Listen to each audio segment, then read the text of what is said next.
what would you? So what would your all Italian team be? I wouldn't be on it. I'd be maybe coaching. It would probably be Rocky. No, like all Italian football team, like from all like NFL play or like Oh, I don't. college players who are Italian. I don't You even. gotta know. You played at Don Bosco. You got to know some of them. Oh, Danny Amendola would be one of them. Yeah, they're right. There we Okay. go. There, that's my Yeah. boy. Danny Amendola will be on that team. So like the all Rocky team, like that it would be like a Rocky movie, but it's like all Italians versus like just everybody else. That would be hilarious. Like That would- Mark Bavaro's your tight end. Is Joe Montana Italian? I don't know. Because that'd be a cool quarterback to have. Yeah, that, It's I mean, no, Marino's got to be Italian. yeah, right? Marino has to. so Yeah, it's- you have yeah. Marino or Montana as your quarterback. Yeah, I wonder if Christian McCaffrey's Italian.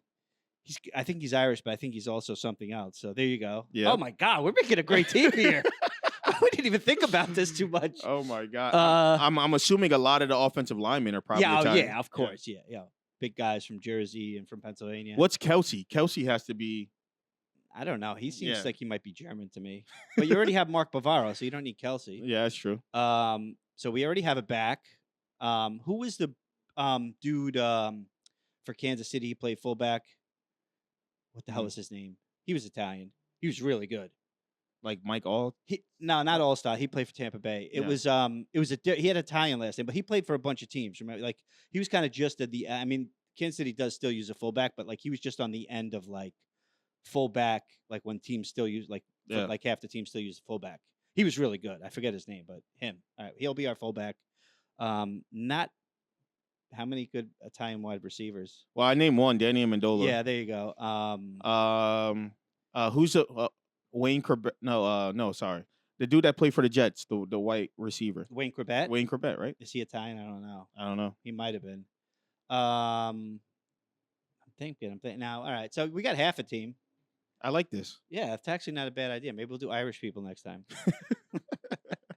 McCaffrey's playing for both teams. He could be the Irish team too. But so speaking of which, I was just reading. So speaking of fantasy coming up, we will be doing our DraftKings picks this season. The way we're probably gonna. I was thinking about the way we'll do out the show is our first 30 minutes will be just kind of us talking, and then we'll tell you in the beginning, skip to 30 minutes to get DraftKings picks, so you don't have to hear us babble, and you can get straight to the picks. But ESPN put out their top 5 tight ends and daily fantasy, like in tournaments and cash games, and GPP games. I struggle most with finding a tight end. Really? For that game. Yeah, it is like the heart for me. It's like the heart. Like I know a quarterback's going to smash. Like I know if it's a cheap back week or an expensive back week or a cheap wide receiver week or expensive wide receiver week, you're always going to be able to find that good cheap wide receiver because guys get hurt. And then like we have the inside knowledge, like guys you've been watching in college that like this guy's going to be great because he's got that downfield threat, like that explosiveness that you had at Miami. Like people watch, like people who really paid attention to fantasy and like were from New Jersey or watch you play at Rutgers, probably picked you because they were like, this guy costs 4,600 and he can break it, and you did. Yeah. So so the top 5 tight ends, and it's always hard for me, and maybe you disagree, but ESPN saying Brock Bowers, George Kittle, obviously, Sam Laporta, because of volume alone, I would say Laporta's there. Trey McBride, Travis Kelce, and Mark Andrews. Do you disagree with that, or how would you? I agree with Brock Bowers, George Kittle, Sam Laporta, Trey McBride, Mark Andrews, because honestly, people are judging him based off of that catch last year that he dropped. Well, we know Mark Andrews smashes. He's a beast. Yeah. Travis Kelce, I think he's coming back with a vengeance this year. Like he's gonna have a really good year. I think people were very disappointed. Like used to be able to take Travis Kelce for 25 yards, and that was automatic. He had like 10 games where he didn't even have 20. You know what I'm saying? Like, so but the tight end that I love is the rookie out of Penn State that just got drafted to the Colts in the first round. Yes. I think he's gonna have like a Brock Bowers type of year. Like he lines up on the line, right? He does. Yeah. He's not always down. Down. In the he is really, really, really, really good. Yes. He's really good. Yeah. I mean, I think like, with Pitts, like we had that kind of tight end that we thought was going to smash the NFL, and then like Pitts, I think he had his first career touchdown maybe last season or something. Yeah, exactly. So kind of disappointing, but like that's why tight ends are so hard for me. Yeah, right, because you could see like a 6'5" receiver who's like you knew. Yeah, like you knew like Devontae Smith was going to be like awesome in the NFL. Just I mean, played at Alabama, was like going against NFL DBs his sophomore year in college. But I think with tight end it's a little bit harder because it's a harder position because you have to block a lot, obviously, right? Yeah. And if you're just a catching tight end, everybody's going to know that it's a throwing play. If the guy doesn't play most of the downs, right? Like, so I think that's tough. So if you had like so let's say you were doing the season wide, we'll probably just do a season wide pick show just to do it next month. And then we'll do daily fantasy. But if you had to pick for one of these guys for season, which one would it be, or would it be someone else? It would be Brock Bowers. Okay. Why is that? He has a new head coach in Pete Carroll. Yeah. New quarterback.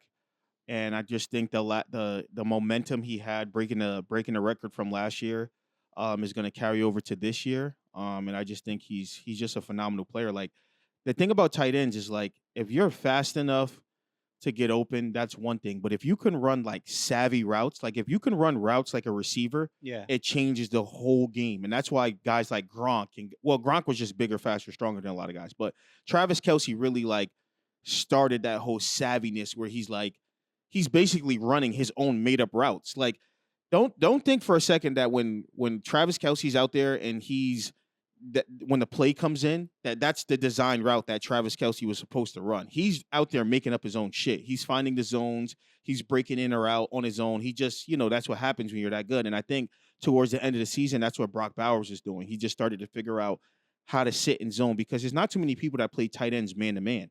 No. You can't because there's too many fast receivers on the field. You got to worry about too many quarterbacks. So if you're a tight end, I could just be savvy, find the zone, know where to flow. You're going to be phenomenal in the NFL. Yeah. I almost thought for a second, Mike, like when I was in Miami and I got too heavy, like when the coaches used to be like, "Oh, Leonte, you're 220, that's too big as a receiver."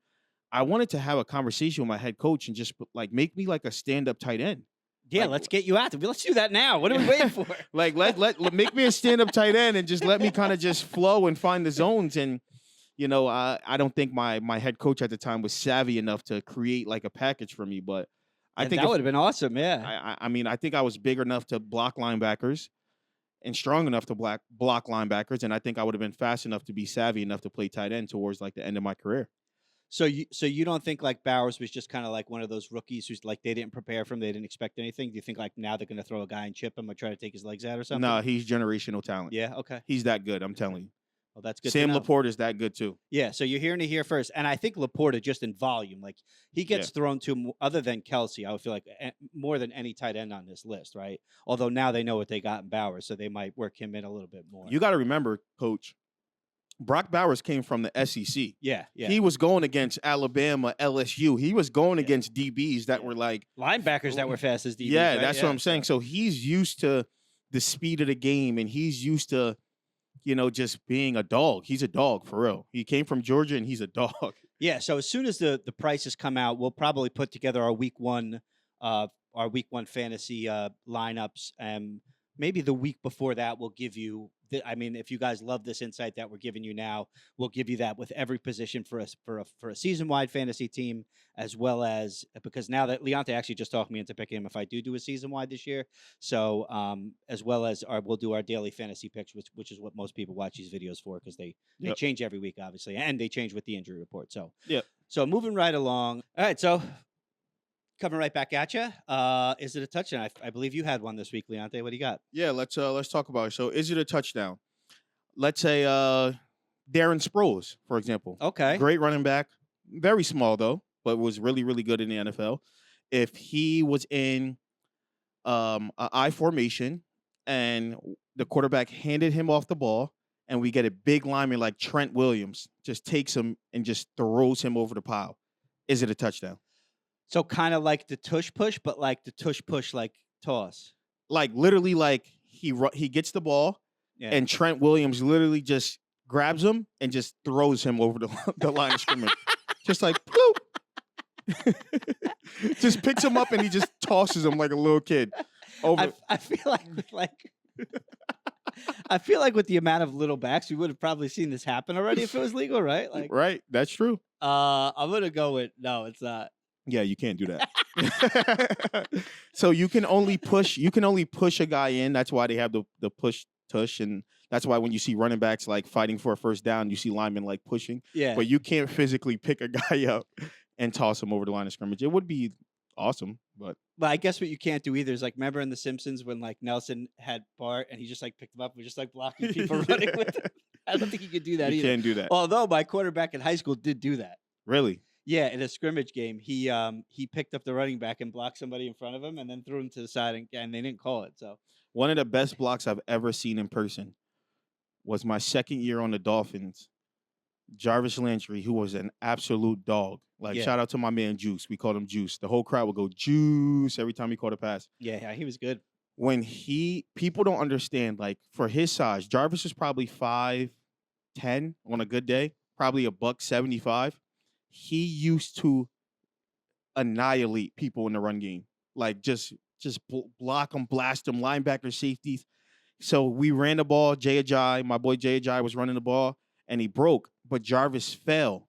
So he fell, and when he fell, a safety was like coming this way, and Jarvis like was on his knees, and he just sacrificed his body and just like literally just blocked the dude from his knee, like literally from his knee, and blocked the guy and like made like a touchdown saving block from his knees. It was insane. Wow. I mean, did he get hurt or? No, he didn't get hurt. He got up and just like looked at us and was just like, so Jarvis used to call it, he used to come in right on game day. So I would always get there. We had to be in the locker room by like 10 a.m., right? On game day.